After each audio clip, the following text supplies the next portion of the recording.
कृषि कानूनों को लेकर जहां किसान और सरकार के बीच वार्ताओं के दौर लगातार फेल साबित हो रहे हैं और किसान लगातार आंदोलित हैं, इस वक्त हम मौजूद हैं हरियाणा, पंजाब व चंडीगढ़ बार काउंसिल में।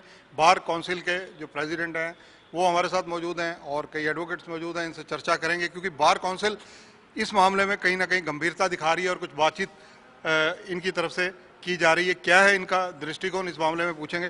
प्रधान जी, क्या दृष्टिकोण है बार काउंसिल का जो किसानों का आंदोलन है उसको लेकर? देखो, ये जो जो 3 नए एग्रीकल्चर लॉज आए हैं, ये केवल किसानों के खिलाफ नहीं है, ये इंडिपेंडेंस ऑफ जुडिशरी और वकीलों के हित में भी नहीं है। इसमें उन्होंने नए कानूनों में सिविल कोर्ट की जुडिशन को बार किया है। जो नए डिस्प्यूट्स आएंगे वो कमर्शियल मैटर्स हैं, पार्टनरशिप के प्रॉब्लम्स आएंगी, कॉन्ट्रैक्ट की प्रॉब्लम आएंगी, जो आज से पहले सिविल कोर्ट की जुडिशन होती थी। ये इन्होंने डिस्प्यूट्स ऑफ एसडीएम्स को दे के एक वकीलों के हित में भी है नहीं और हमारी इंडिपेंडेंस ऑफ जुडिशरी के खिलाफ है। और जो फार्मर एजुटेशन चल रही है, बार काउंसिल और हमारे जितने वकील हैं, हम करीब 1,10,000 एडवोकेट्स हैं पंजाब, हरियाणा, चंडीगढ़ में। हमारे एडवोकेट साहबान ऑलरेडी सपोर्ट कर रहे हैं। तो बार काउंसिल ऑफ पंजाब और हरियाणा ने भी फैसला किया है भी हम इस एजुटेशन में शामिल होंगे और इन जो 3 कानून बने हैं इनको रिक्वेस्ट करेंगे गवर्नमेंट को इनको विड्रॉ किया जाए।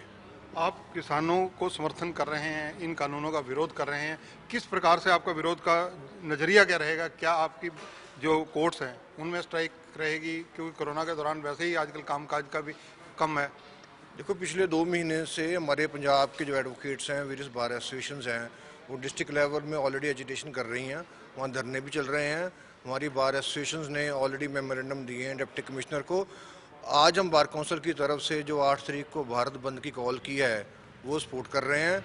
हम पंजाब, हरियाणा, चंडीगढ़ और हाई कोर्ट में सब वकीलों को ये रिक्वेस्ट करेंगे भी उस दिन वो कोर्ट को कवर अब्सटेन करें।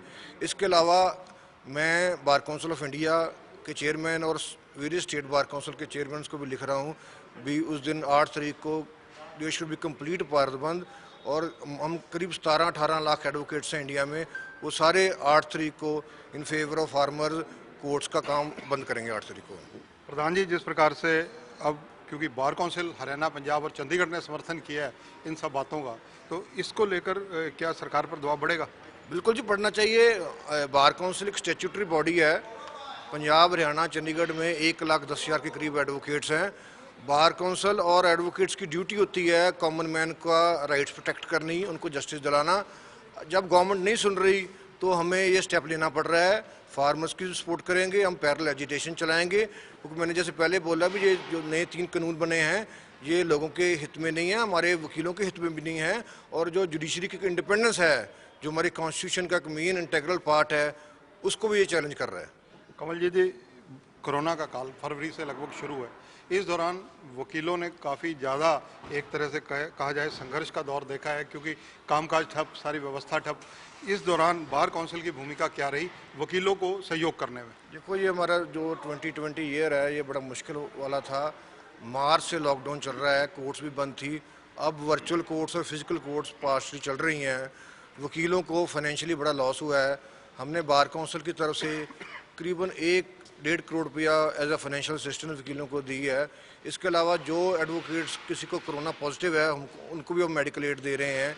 और हमारी कोशिश जारी रहती है हमेशा भी जो वकील को कोई प्रॉब्लम हो उसकी हल किया जाए। जो युवा वकील हैं, जो नए नए इस पेशे में आए हैं, विशेषकर उनके लिए चुनौतियां काफ़ी बड़ी हैं, क्योंकि एक तो कामकाज का संकट, दूसरा कोरोना का संकट। ऐसी स्थितियों में युवा जो वकील हैं उनके लिए क्या योगदान रहा? तो बेसिकली जो हमने फाइनेंशियल असिस्टेंस दी है, हमने कम से कम 2500 को करीब वकीलों को जो हमने माली सहायता दी है वो सब युवा ही थे। तो उनको हम गाइड भी करते रहते हैं भी और क्या अपॉर्चुनिटीज़ उनके लिए प्रोफेशन में कैसे कैसे वो कर सकते हैं, और माली सहायता भी साथ साथ में उनको दे रहे हैं। प्रधान जी, हरियाणा, पंजाब, चंडीगढ़ बार काउंसिल की काफ़ी अहम भूमिका रहती है, क्योंकि डिसिप्लिन मेंटेन रखना, डिसिप्लिनरी कमेटियाँ भी आपकी बनी हुई हैं।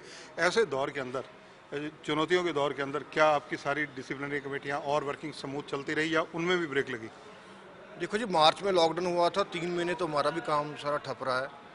अप्रैल, मई, जून, जुलाई में 3-4 महीने हमारा भी ऑफिस बंद रहा है। हमारी जो बार काउंसिल के स्टाफ हैं उनकी सैलरी वगैरह भी होती है, तो हमें भी फाइनेंशियल कंस्ट्रेंट्स हुए, लेकिन अब हम काम कर रहे हैं। We are working with full vigour.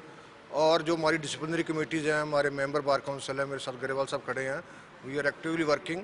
हम वकीलों के हित के लिए काम कर रहे हैं और जो हमारा ड्यूटी है, अगर कोई एडवोकेट डिसिप्लिन मेंटेन नहीं करता, उसमें भी हम बहुत स्ट्रिक्टली कई वकीलों का सस्पेंड कर चुके हैं। क्योंकि हमने देखा है पिछले महीनों में भी सोशल मीडिया में एडवोकेट अपने प्रोफेशनल एडवर्टाइजमेंट कर रहे थे, उसमें हमने कुछ वकीलों के लाइसेंस सस्पेंड किए, वो अब काफ़ी चेक हो चुका है। ये सारा हमारा डिसिप्लिनरी कमेटी का ही काम है।